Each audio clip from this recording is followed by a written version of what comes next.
Assalamualaikum warahmatullahi wabarakatuh. Saya Nurni Fitriana, NPM 20030410111. Di sini saya akan menyampaikan contoh kasus pelanggaran keimigrasian. Contoh kasusnya adalah warga Nigeria dideportasi dari Bali karena gunakan paspor palsu. Dari situs Nusa.Bali.com, seorang warga negara asing bernama Ewi Ayola Kelvin, 30 tahun, dideportasi oleh petugas rumah detensi imigrasi atau yang disingkat dengan RUDENIP, Denpasar pada Rabu 14 Oktober 2020. Pendeportasian WNA asal Nigeria itu karena yang bersangkutan diduga terlibat dalam tindakan pemalsuan identitas atau paspor.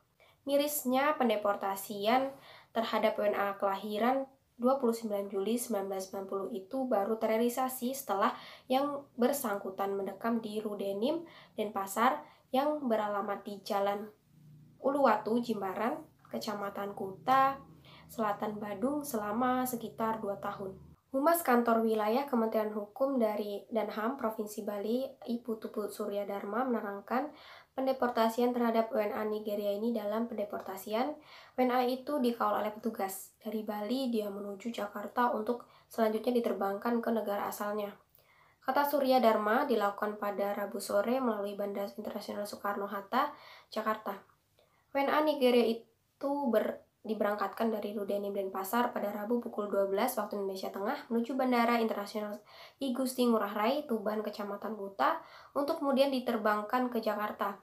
WNA Nigeria itu deportasi menggunakan maskapai Ethiopia Airlines pada Rabu pukul 16.55 waktu Indonesia Tengah. Ditanya terkait pelanggaran sehingga WNA tersebut diamankan dan dijebloskan ke Rudenim, bahwa yang bersangkutan terbukti menggunakan paspor palsu saat tiba di Bandara Internasional Ngurah Rai, Tuban, Kecamatan Kuta pada 2018 silam. Dari hasil pemeriksaan oleh petugas yang berdinas saat WNA itu tiba, bahwa yang bersangkutan memiliki 3 paspor sekaligus, yaitu paspor Prancis, paspor Afrika Selatan, dan paspor Nigeria. Dari ketiga paspor itu hanya satu yang sah, yakni paspor Nigeria, sementara 2 lainnya, paspor Prancis dan Afrika Selatan, merupakan paspor palsu. Dengan adanya temuan itu, imigrasi langsung mengamankan WNA tersebut dengan ditempatkan di Rudenim Denpasar selama 2 tahun, yakni 2018 hingga 2020. Yang bersangkutan mendekam di Rudenim karena tidak memiliki biaya untuk pulang ke negaranya. Selama itu, dia mengumpulkan uang untuk proses pendeportasian. Untuk diketahui, proses deportasi terhadap WNA seluruhnya dibayar oleh WNA yang bersangkutan. Selain dilakukan pendeportasian, WNA Nigeria tersebut dimasukkan dalam daftar cekal alias dilarang masuk ke wilayah Indonesia selama 1 tahun ke depan. Hal ini karena WNA tersebut terbukti melakukan pelanggaran sesuai pasal 119 ayat 2 Undang-Undang RI tentang keimigrasian. Nah, dari kasus pendeportasian ini seharusnya WNA harus menaati peraturan perundang-undangan keimigrasian di Indonesia. Tindakan ini dikenakan sebagaimana untuk penertiban agar tidak terjadi hal yang tidak diinginkan. Jika WNA tersebut masuk ke Indonesia dengan menaati peraturan keimigrasian Indonesia, tidak akan dilakukan tindakan pendeportasian seperti ini. Nama Regi Avelian, NPM 200304014, Prodi Manajemen Haji dan Umroh, pada mata kuliah keimigrasian. Kali ini ada sebuah kasus, yaitu 2 orang WNA tertangkap berdagang di Sinjai, Sulawesi Selatan. WNA asal Tiongkok yang melakukan perdagangan atau usaha dagang tanpa izin pada wilayah tersebut. Lantas, bagaimanakah hak dan kewajiban orang asing jika ia ingin membuka usaha di Indonesia, baik secara skala kecil, menengah, dan besar? Nah, untuk mengetahui jawabannya, mari kita simak jawaban berikut ini. Setiap orang asing yang bekerja dan berusaha di Indonesia harus memiliki izin kerja dan usaha yang sah dari Menteri Tenaga Kerja sesuai dengan Undang-Undang Nomor 3 Tahun 1957 tentang penempatan tenaga kerja asing. Hal ini berkaitan dengan kepentingan nasional. Jangan sampai pekerjaan dan usaha orang asing membahayakan kepentingan nasional, khususnya menyangkut masalah kesempatan kerja dan pasar kerja. Dan orang asing hanya mempunyai hak pakai atas tanah di Indonesia saja, tidak lebih. Artinya hak pakai atas tanah ini diizinkan. Selain itu, Indonesia mempunyai pajak khusus. Pajak khusus ini diperuntukkan bagi orang-orang asing yang ingin melakukan usaha atau ingin berdagang. Disebut dengan pajak bangsa asing, di mana pajak tersebut diberlakukan sebab apa? Ada 3 poin. Yang pertama, orang asing yang berada di Indonesia mendapatkan suatu manfaat dengan bertempat tinggal di Indonesia. Yang kedua, mereka mempunyai hak untuk mencari nafkah di Indonesia. Yang ketiga, di samping itu, setiap warga negara asing yang beriktikat baik memberikan perlindungan akan diberikan perlindungan, jaminan keamanan yang meliputi jiwa, harta, benda, dan usahanya oleh aparat keamanan Indonesia. Nah, jadi 3 poin inilah yang menjadi penyebab diberlakukannya pajak bagi bangsa asing. Nama saya Sudirma dengan NPM 2004115, Prodi MHU. Di sini saya akan menjelaskan salah satu kasus, yaitu TKI yang terjadi di Malaysia. Saya mengambil judul kasus TKI di Malaysia disiksa luka sayat dan bakar di sekujur tubuh. Pelanggaran yang dilakukan yaitu kekerasan dan penyiksaan terhadap TKI oleh majikannya di Malaysia. Penjelasannya adalah kasus penyiksaan seseorang TKI berinisial MH di Kuala Lumpur diduga disiksa majikannya. MH berusia 26 tahun yang bekerja sebagai pembantu rumah tangga diselamatkan pada Selasa 24 bulan 11 tahun 2020 dari penyiksaan majikannya. Bekerja rumah tangga ini disiksa hampir tiap hari oleh majikan, bahkan ditelantarkan di luar rumah selama 8 hari tanpa diberi makan. Menurut Direktur Regional BWI Apolinar Tolentino dalam keterangan persnya, menurut beliau pula pihak berwenang menemukan korban dengan kondisi mengerikan, luka di sekujur tubuh selain sayatan pisau di bagian dagu dan telapak tangannya. Korban juga mengalami luka bakar di wajah, badan, kaki kiri, dan dada. Benda-benda yang diyakini digunakan majikan untuk melakukan kekerasan terhadap pembantu rumah tangga seperti pisau, tangga kayu, gunting, kursi, tongkat rotan, dan pot telah disita pihak berwenang untuk membantu penyelidikan mereka. Direktur Perlindungan WNI dan Badan Hukum Indonesia dari Kementerian Luar Negeri Republik Indonesia, Yuda Nugraha, memberikan informasi bahwa kondisi MH stabil dan semakin membaik serta sedang menjalani perawatan di rumah sakit yang berada di Kuala Lumpur. Kementerian Luar Negeri juga menyewa pengacara untuk memantau proses hukum bagi tersangka yang merupakan majikan dari MH. Berdasarkan informasi dari Duta Besar Malaysia, yang bersangkutan atau majikan MH dikenakan pasal Undang-Undang Anti Trafficking.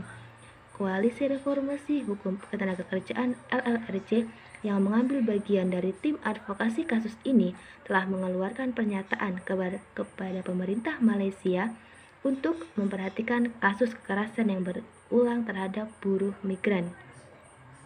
Penyelesaiannya dari kasus ini adalah pelaku atau majikan dikenai pasal Undang-Undang Anti Trafficking, yaitu sanksi pidana perdagangan orang yang diatur di dalam KUHP yang berkaitan dengan hak asasi manusia yang berdasarkan pasal 1 Undang-Undang Republik Indonesia nomor 21 tahun 2007.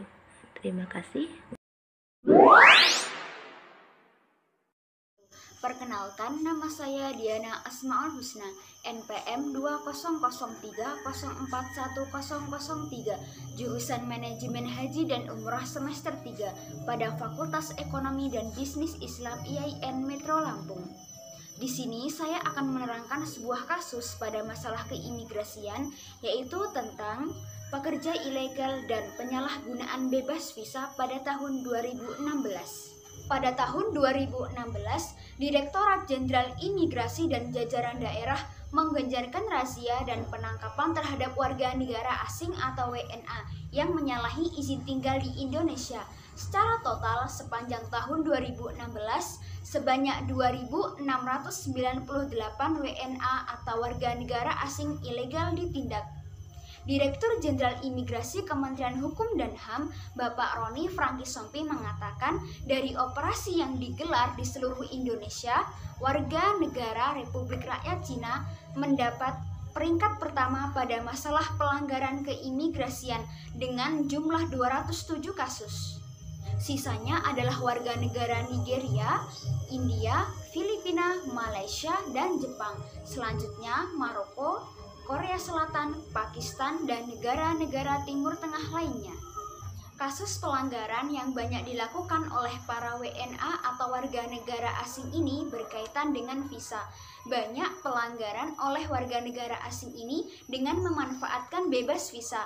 Mereka berkunjung ke Indonesia sebagai wisatawan, tetapi ternyata mereka melakukan kegiatan bekerja atau membuka usaha hingga melakukan tindak pidana.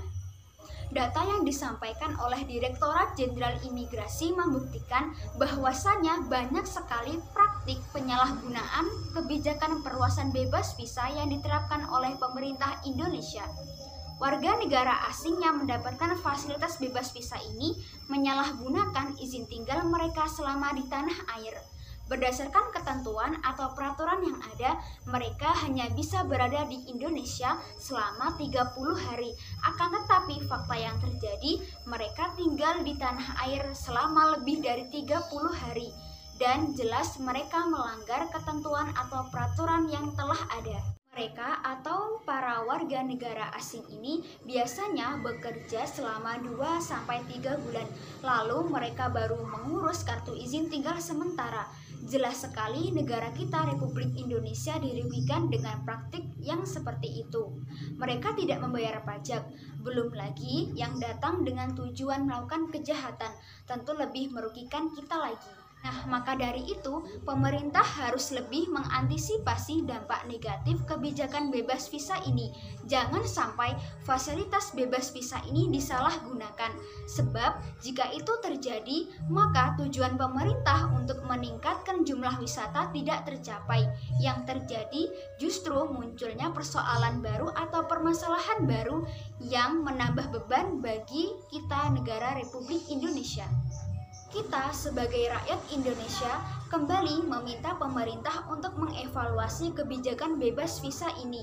Perlu kajian untuk mengetahui apakah dengan pemberlakuan bebas visa ini jumlah wisatawan yang datang ke Indonesia akan naik secara signifikan atau hanya menimbulkan persoalan-persoalan baru yang menyusahkan. Jangan sampai bebas visa menjadi jalan masuknya pekerja ilegal yang akan merugikan kita semua. Karena itu, pemerintah perlu melakukan langkah-langkah antisipasi agar kebijakan bebas visa ini tidak disalahgunakan lagi. Imigrasi harus lebih melakukan pengawasan yang lebih ketat terhadap warga negara asing yang akan masuk ke Indonesia.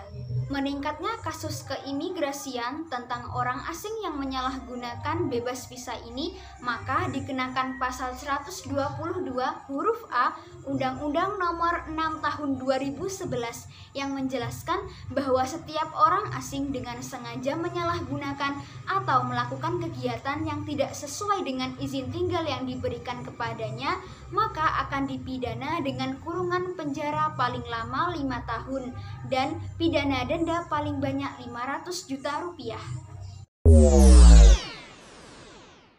Saya Ridho Afrian Mukminin, Prodi Manajemen Haji dan Umroh, semester 3. Di sini saya akan menjelaskan mengenai pelanggaran perizinan keimigrasian yang ada di Indonesia. Berita ini saya kutip dari Tribun News pada tanggal 26 Maret 2021, di mana adanya sejumlah warga negara asing yang masuk ke Indonesia dengan melanggar perizinan yang seharusnya. Kepala Divisi Keimigrasian Wilayah Kementerian Hukum dan HAM Provinsi Papua, Novianto Sulastono, memaparkan bahwa adanya warga negara asing yang melanggar perizinan keimigrasian. Hal-hal yang dilanggar antara lain tidak memperpanjang paspor mereka ketika paspor mereka telah habis masa berlakunya. Yang kedua yaitu mereka masuk ke dalam wilayah Republik Indonesia secara diam-diam tanpa menggunakan paspor. Yang ketiga, mereka bekerja di wilayah Indonesia dengan menggunakan visa turis. Jumlah warga negara asing yang melanggar perizinan keimigrasian ada sekitar 116 warga negara asing, di mana terbagi dari berbagai negara. Ada 99 orang dari Papua Nugini, 14 orang dari Cina, 2 orang dari Korea Selatan, dan 1 orang dari Amerika Serikat. Kasus ini telah ditangani oleh pihak terkait dan sudah diselesaikan, dan semua pelanggar ini telah dideportase ke negaranya masing-masing. Solusi yang saya berikan atau yang menurut saya solusi yang harus dilakukan oleh pemerintah yaitu dengan mensinergikan antara TNI dan Polri untuk mengawasi lebih ketat pos-pos perbatasan yang ada di wilayah Indonesia agar kejadian ini tidak terulang lagi. Dengan cara mengawasi dengan teliti, memperketat keamanan dan pemeriksaan dengan cermat agar semua yang masuk Indonesia memiliki izin-izin atau syarat-syarat dokumen yang lengkap sesuai peraturan perundang-undangan. Saya Bunga Safira, NPM 2003040004, jurusan Manajemen Haji dan Umroh, akan menjelaskan sedikit tentang kasus keimigrasian, yaitu Bandara Soekarno-Hatta menolak masuk 541 WNA. Sejak 1 Januari, imigrasi Bandara Soekarno-Hatta tolak masuk 541 WNA. Kantor imigrasi kelas 1 khusus TPI Soekarno-Hatta telah menolak kedatangan 541 warga negara asing atau WNA sejak 1 Januari hingga 9 November 2021 untuk mencegah lonjaknya kasus COVID-19 di Indonesia. Dasar penolakan itu tertuang dalam Peraturan Menteri Hukum dan Hak Asasi Manusia atau Permenkumham nomor 26 tahun 2020, Permenhumkam nomor 27 tahun 2021, dan Permenhumkam nomor 34 tahun 2021. Ketiga peraturan tersebut secara garis besar mengatur kriteria terhadap orang asing yang boleh masuk dan tidak boleh ke wilayah Indonesia di masa pandemi COVID-19.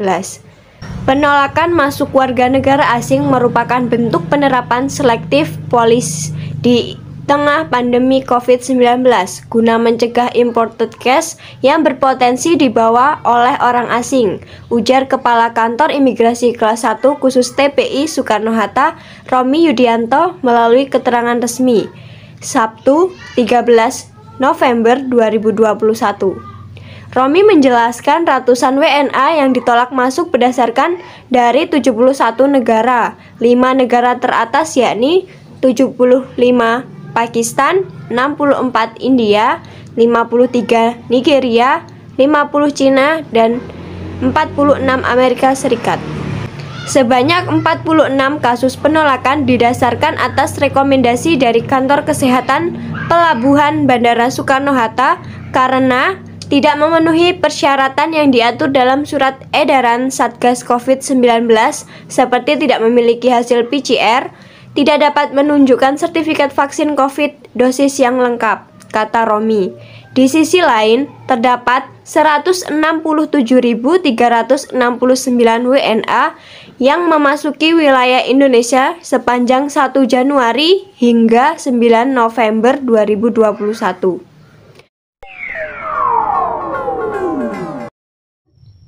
Nama saya Devi Arianti, NPM 2003-04-2001, jurusan MHU kelas A, akan menjelaskan materi mengenai contoh kasus pelanggaran perizinan TKA di Indonesia. Menteri Ketenagakerjaan Menaker Muhammad Hanif Dakiri menemukan 18 TKA yang diduga melanggar izin kerja di Indonesia. Hal tersebut didapati setelah Hanif melakukan inspeksi mendadak sidak tenaga kerja asing di PT Huasing Industri, Jalan Aragong, kilometer 20 Cilengsi, Bogor. Dari sidak di perusahaan yang bergerak di bidang peleburan baja ini, ditemukan 38 TKA asal Tiongkok, semuanya memiliki izin. Namun 18 TKA terindikasi melakukan pelanggaran izin kerja yang selanjutnya akan dibawa ke tahanan imigrasi untuk diperiksa oleh pengawas ketenagakerjaan dan imigrasi. Sanksinya deportasi bagi TKA yang melanggar dan blacklist bagi perusahaan penggunaan TKA tersebut. Jika sanksi untuk TKA yang melanggar adalah deportasi, sanksi untuk perusahaan atau pemberi kerja yang melanggar penggunaan TKA adalah hukuman penjara dan denda. Sanksi untuk pelanggaran pekerjaan TKA telah diatur dalam Undang-Undang Nomor 13 Tahun 2013. Pemberi kerja TKA yang tidak memiliki izin mempekerjakan tenaga asing (IMTA) dapat dikenai hukuman penjara 1-5 tahun dan denda 100-400 juta. Jika jabatan TKA tidak sesuai kompetensi dan pemberi kerja tidak menunjukkan TKI pendamping, dapat dikenai hukuman penjara 1-12 bulan dan denda 10-40 juta. Solusi dalam mengantisipasi masuknya tenaga kerja asing ilegal, Kemenhanaker menerapkan 3 mekanisme pengawasan, yaitu: pertama, pengawasan preventif edukatif yang mencakup sosialisasi, bimbingan teknis pelaksanaan aturan penggunaan TKA, dan pembinaan kepada perusahaan pengguna TKA. Kedua, pengawasan persuasif non-justisia. Ini mencakup pemeriksaan atas pelanggaran pengguna TKA, baik secara proaktif maupun responsif berdasarkan laporan dari masyarakat. Ketiga, pengawasan represif pro-justisia. Ini mencakup penyelidikan dan penyidikan atas pelanggaran aturan penggunaan TKA. Contoh kasus hilangnya TKI di Arab Saudi. Serikat Buruh Migran Indonesia (SBMI) menguatkan fakta itu dengan menyebut TKI yang hilang kontak dengan keluarga karena disekap atau kabur dari majikan di tengah pemberlakuan sistem kafala. Sistem yang kerap disebut sebagai perbudakan modern yang membuat TKI terikat dengan majikan, tak bisa pindah kerja atau meninggalkan negara dengan alasan apapun tanpa izin tertulis dari majikan. Dalam praktiknya, melalui sistem kafala, sejumlah majikan memegang penuh kendali atas pekerja rumah tangga, misalnya menahan kelengkapan administrasi sampai membatasi penggunaan telepon seluler. Pengurus Serikat Buruh Migran Indonesia (SBMI) di Jeddah, Ronald Kamal mencatat, TKI yang hilang kontak di Arab Saudi disebabkan karena sistem kafala yang masih diterapkan oleh majikan bertipe bukan orang yang terbuka.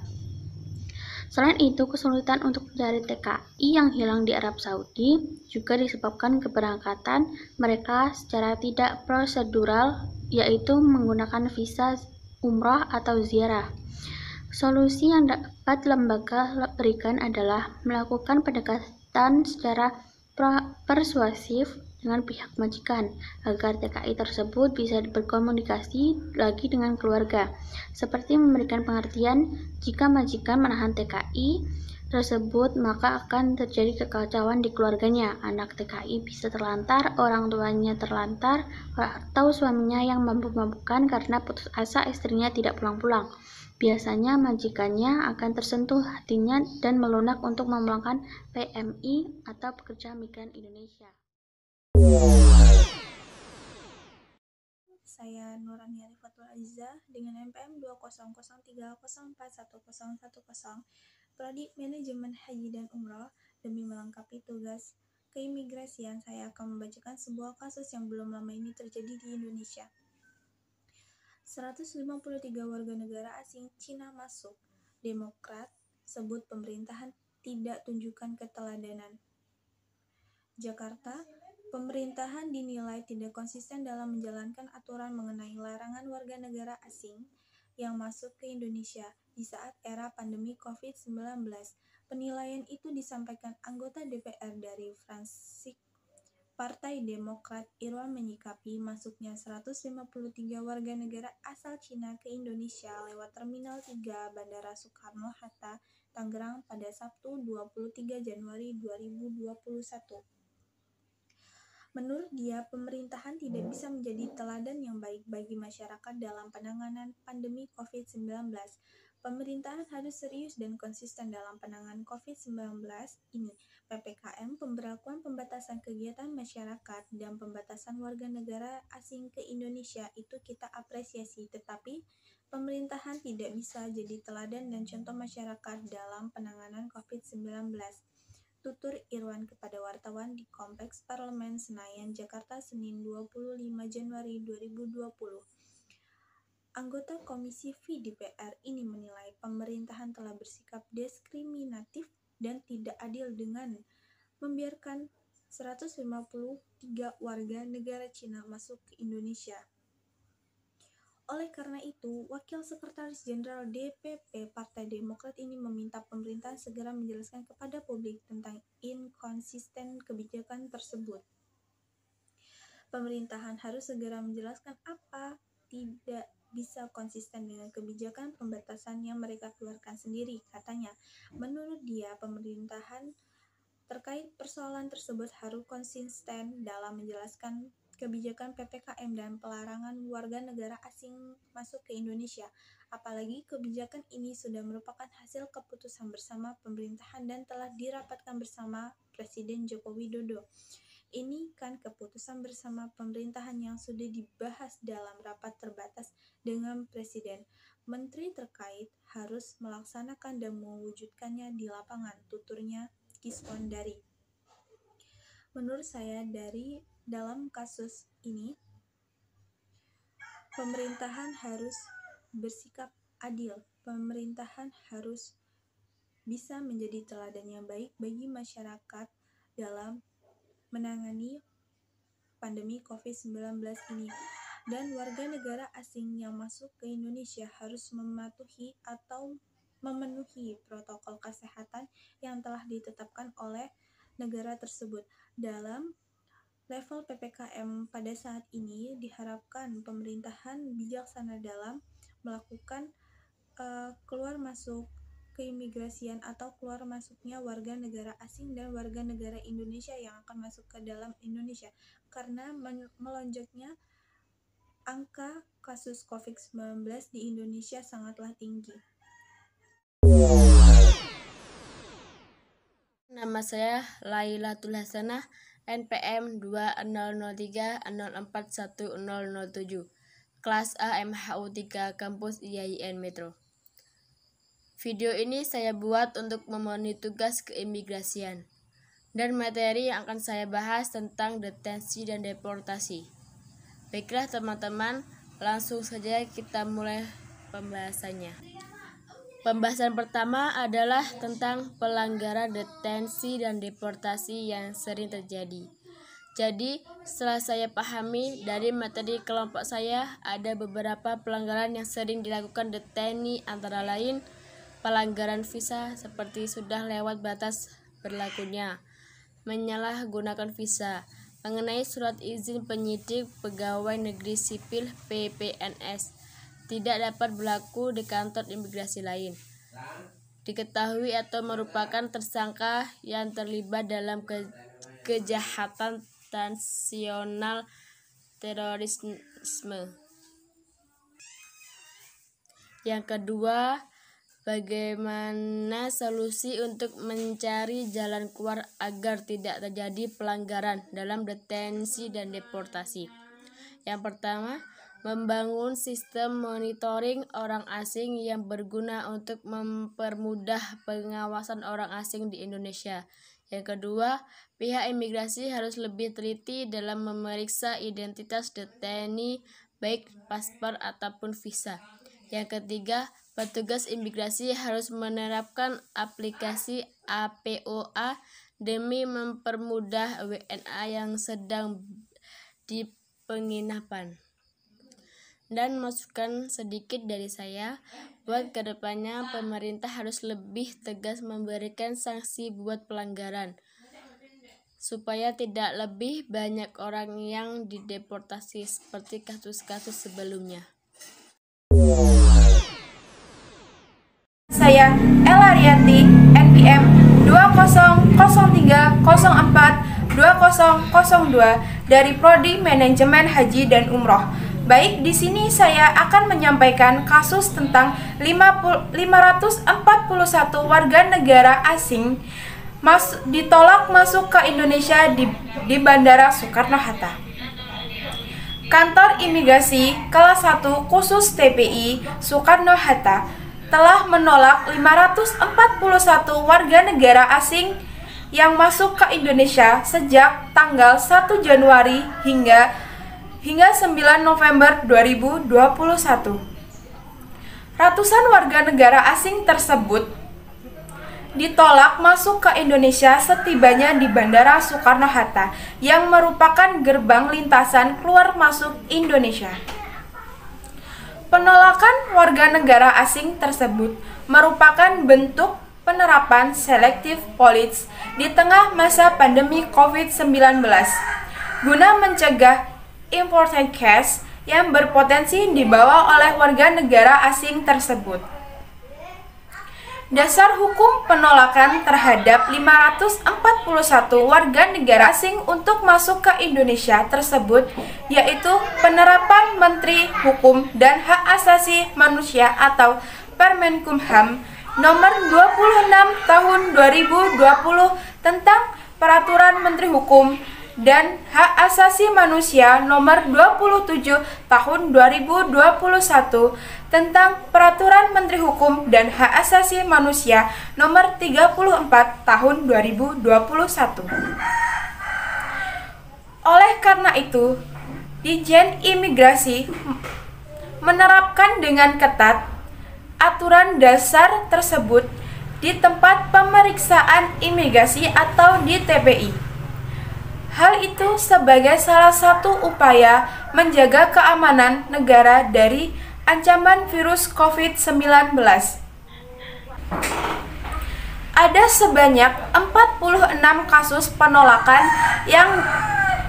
yang terjadi di Indonesia karena tidak memenuhi persyaratan yang diatur oleh Satgas COVID-19, yaitu seperti tidak memiliki hasil PCR, tidak menunjukkan surat COVID-19 dosis yang lengkap. Terhitung sejak 1 Januari hingga November 2021, sebanyak 169.369.000 warga negara asing masuk di Indonesia. Pemeriksaan keimigrasian amatlah penting sebagai filtrasi untuk menangkal masuknya warga negara asing yang berpotensi mengancam keamanan dan ketertiban negara. Baik, dapat kita simpulkan kasus di atas yaitu salah satu fungsi keimigrasian untuk menjaga keamanan negara di saat situasi pandemi COVID-19 seperti yang terjadi pada saat ini. Nama saya RM Prima Rizky, NPM 2003041002. Saya akan menyampaikan berita tentang intelijen keimigrasian. Kantor Imigrasi Kelas 1 Non-TPI Karawang bersama Divisi Keimigrasian Kantor Wilayah Kementerian Hukum dan Hak Asasi Manusia Jawa Barat berhasil mengungkap praktik penerbitan visa izin tinggal dan cap keimigrasian yang diduga palsu. Praktik tersebut dilakukan oleh seorang warga negara asing asal India berinisial CSP. Pengungkapan praktik tersebut diawali dari pengembangan terhadap kasus overstay yang dilakukan oleh CSP pada 4 Januari 2021. Seksi Intelijen dan Pendidikan Keimigrasian Kantor Imigrasi Kelas 1 Non-TPI Karawang melakukan pengawasan lapangan dengan mendatangi tempat tinggal CSP di Kecamatan Teluk Jambe Timur, Kabupaten Karawang. Selain melakukan pengawasan, kami meminta keterangan terhadap CSP terkait permasalahan biaya beban akibat izin tinggal yang telah habis masa berlakunya. Ujar Kepala Divisi Keimigrasian Kemenhukam Kanwil Jawa Barat Heru Tonjoro dalam konferensi pers Jumat 21 Mei 2021. Heru menjelaskan, pada saat melakukan pemeriksaan, petugas mencurigai orang asing lainnya di kediaman CSP. Setelah dilakukan pengecekan di berbagai sudut ruangan, petugas menemukan 5 orang WNA India lainnya. 4 orang WNA India berinisial SS, KS, dan GS. Serta juga RS tidak dapat menunjukkan dokumen perjalanannya. Sementara itu, 1 orang WNA asal India berinisial DS dapat menunjukkan paspornya. Namun, masa berlaku izin tinggalnya habis sejak 25 Maret 2020. Akhirnya, ke-6 WNA asal India tersebut kami bawa ke kantor untuk dimintai keterangan lebih lanjut, kata Heru. Dari hasil penyelidikan terhadap kasus tersebut, pada 27 Januari 2021, ditemukan fakta bahwa WNA berinisial CSP diduga telah melakukan tindak pidana keimigrasian. Hal ini dibuktikan dengan ditemukannya sejumlah barang bukti berupa cap, blanko visa, izin tinggal, serta stiker izin masuk kembali yang diduga palsu di dalam rumahnya. Selanjutnya, kami melakukan penyitaan terhadap seluruh barang bukti yang ada, ujar Heru. Untuk mengetahui keabsahan barang bukti yang ditemukan, Kantor Imigrasi Kelas 1 Non-TPI Karawang bersama Divisi Keimigrasian Kanwil Jawa Barat melakukan koordinasi dengan Direktorat Intelijen Keimigrasian serta sejumlah perwakilan negara di Indonesia seperti Kedutaan Besar Selandia Baru, Italia, dan Kanada, serta Peru Percetakan Uang Publik Indonesia atau Peruri. Dari hasil uji laboratorium, konveksi, serta konfirmasi yang telah dilakukan ke berbagai instalasi terkait, ditemukan fakta bahwa seluruh dokumen tersebut diduga palsu, kata Heru. Sejak tanggal 1 April 2021, kasus ini telah dinyatakan lengkap oleh Kejaksaan Negeri Karawang. Pelanggar CSP terbukti telah memenuhi unsur kualifikasi delik sebagaimana yang dimaksud dalam pasal 121 huruf A, pasal 128 huruf A dan B, serta pasal 130 UU nomor 6 tahun 2011 tentang keimigrasian dengan ancaman pidana penjara paling lama 5 tahun dan pidana denda paling banyak 500 juta rupiah. Sementara itu, untuk WN India berinisial KS, SS, GS, dan RS terbukti memenuhi unsur delik pasal 116 JO, pasal 71 huruf B, Undang-Undang nomor 6 tahun 2011 tentang keimigrasian.